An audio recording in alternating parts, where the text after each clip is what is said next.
guys, welcome back to our Bible Stories and Lesson Learned. So guys, just a recap, last week we talked about the Genesis 21, the birth of Isaac, where we learned that God is fulfilling all His promise on His perfect time, and at the same time, Abraham is obedient to God, is obediently listening and following what God commanded to him. So, by this time, we will talk about the Genesis 22. God commanded Abraham to offer Isaac.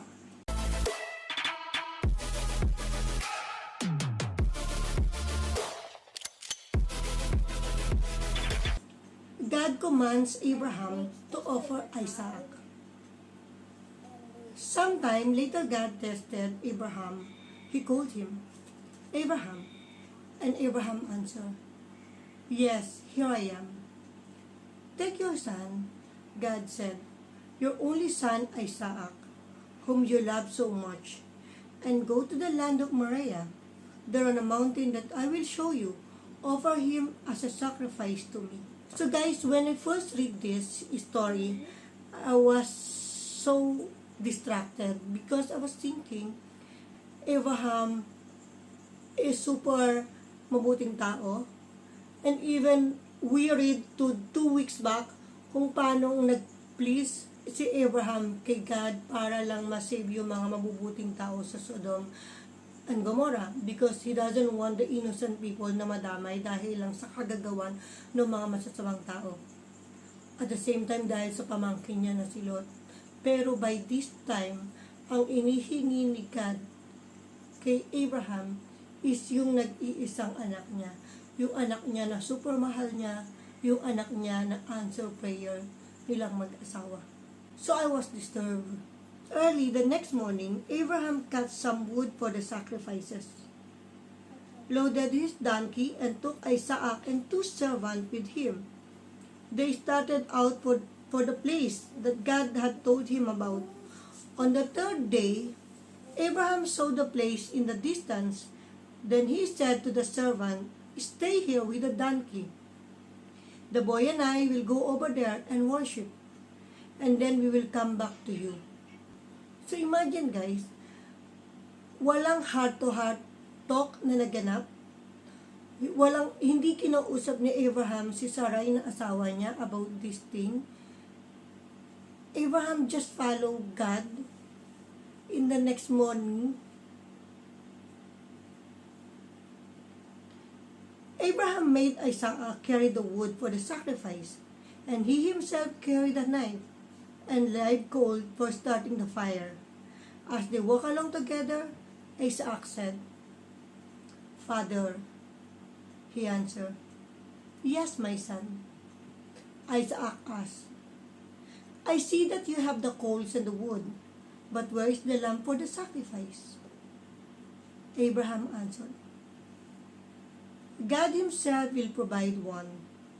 And the 2 of them walked on together. When they came to the place which God had told him, Abraham built an altar and arranged the wood on it. He tied up his son and placed him on the altar on the top of the wood. Guys, hindi ko talaga maintindihan why Abraham agreed to God na i-offer yung anak niya. Hindi ko talaga lubos maisip na papayag ng ganun-ganun lang si Abraham. So, what I did is, ganap ako ng reason bakit bumayag ng ganun-ganun lang si Abraham. So I found out that during that time, in the ancient world, sacrifices is super normal sa lahat ng religion. At the same time, I found out na iba-iba din ang religion during that time.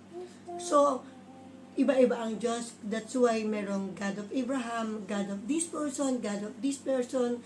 It's because during that time, that is the culture. So, it's very normal to them to offer something to their God if they want something. If they want na umulan, if they want a pregnancy, if they want something from God, they are offering para makuha nila o para ibigay sa kanila ni God yung gusto nila. And then, if still hindi pa rin nangyayari yung mga plano nila after they sacrifice, ang ibig sabihin nun, their sacrifice is not enough. So they need to sacrifice more. So dumating nga sa point na even the children, they started to sacrifice their God para lang makuha nila yung mga bagay na pinagpapray nila. So, when God asked this thing to Abraham, it's normal. Siguro si Abraham, he's just a typical father na nasasaktan, nahihirapan, hindi niya kaya. Pero, since he knows that our God is very powerful, so alam niya that nothing is impossible with our God. And super ang dami ng miracle na pinakita sa kanya ni God. So, super naniniwala na siya, nagtatrust na siya sa plano sa kanya ni God. So, he needs to follow obediently. But at the same time, as a father, siguro, during that time, nasa isip niya, si God, it's just like another God na nagdedemand. Si God is just like another God na asking for a life in return. But since Abraham is a man of faith, he didn't question God. He just followed obediently.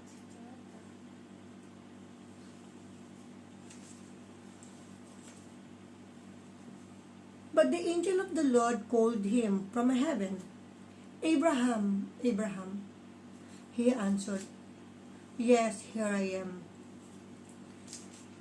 Don't hurt the boy or do anything to him, he said. Now I know that you honor and obey God because you have not kept back your only son from him. Abraham looked round and saw a ram caught in a bush by its horn. He went and got it and offered it as a burnt offering instead of his son. Abraham named the place the Lord provides. And even today, people say on the Lord's mountain, He provides. The angel of the Lord called to Abraham from heaven second time. I make a vow by my own name. The Lord is speaking, that I will richly bless you. Because you did this, and did not keep back your only son from me. I promise that I will give you as many descendants as there are the stars in the sky, or grains of sand along the seashore. Your descendant will conquer their enemies. All the nations will ask me to bless them as I have blessed your descendant. All because you obeyed my commandment. Abraham went back to his servant, and then they went together to Beersheba, where Abraham settled. So guys, the question is, why God tested Abraham in this kind of situation, yung super bigat na situation? I guess because He knows that Abraham will pass, and at the same time, God wants to prove that Abraham, that he is different from the other God. During that time, other God is accepting the offering, a human offering, a children's life offering. But Abraham God proven to him, I am not those kind of God. You don't need to appease me. You don't need to offer me something to give the things that you want to do. But instead, we can work together so that I can give you my approval for whatever the things that you're asking for. So for me, it's just like the other God was just offering sacrifices, and then they will get the things what they wanted. But our God is not tolerating those offering. What He wants is to all of them to be responsible, take their own responsibility in everything na gagawin nila, and it will be like a partnership that they will work together to get the approval of God. It's not about just offering. It's about doing things. It's about listening to Him. It's about following Him. Then you will get what the things that you want from Him. And second is, God did what we couldn't. Because if you will see, this story is so disturbing us. Kasi when you're reading something, you're always putting yourself on the shoes of the person na binabasa mo. So, wearing the shoes of Abraham, it's just like, wait, I can't even think. Hindi ko kaya. I cannot offer my own son. I cannot offer my own daughter. It's really disturbing because what if one day God will ask me to do that thing? Because definitely my answer is no. And hindi naman tayo parurusahan ni God that we will say no. Kasi imagine how disturbed we are thinking God asking Abraham to sacrifice Isaac, but we never even bother of God's feelings when He sacrifices His own Son, Jesus Christ, for us. God stopped Abraham, but He cannot stop His own Son when He about to sacrifice His own life. Imagine,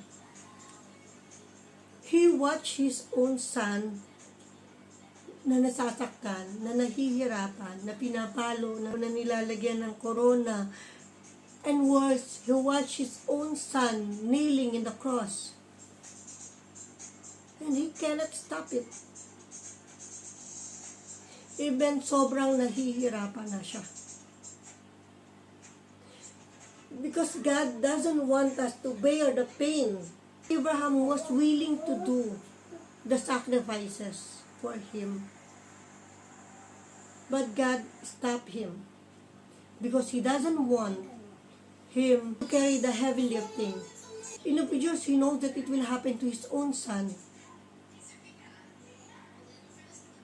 That's why He doesn't want Abraham to feel the pain. He doesn't want Abraham to have to lift those heavily burden. But He will do it for us. That much He loves us. He loves us so much that He doesn't want us to feel the pain. Ayaw niya tayong mahirapan. Ayaw niya tayong masaktan. If we will just listen to Him. If we will just walk according to His will. We will have a happy, contented, and a peaceful life. Because that is His dream for us. And then lastly, God will provide. Imagine, Abraham need to sacrifice. God provided a ram para i-sacrifice. And Abraham didn't ask it.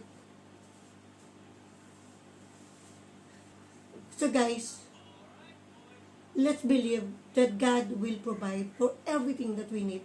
He knows what we need. At ibibigay niya sa atin yung mga bagay na yun. God will provide. God provided to Abraham what he needed during that time. And God will provide what you need and what I need in this time. Maniwala lang tayo sa Kanya. Magtiwala lang tayo sa Kanya. Same like Abraham. Let's just follow Him. Obey Him. There's a different culture on that time and during this time.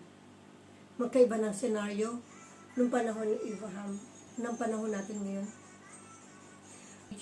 The knowledge is difference between those time and this time. Magkaiba man ang mundo during that time at sa mundong ginagalawan natin ngayon. God is always the same God. The God of Abraham is our God.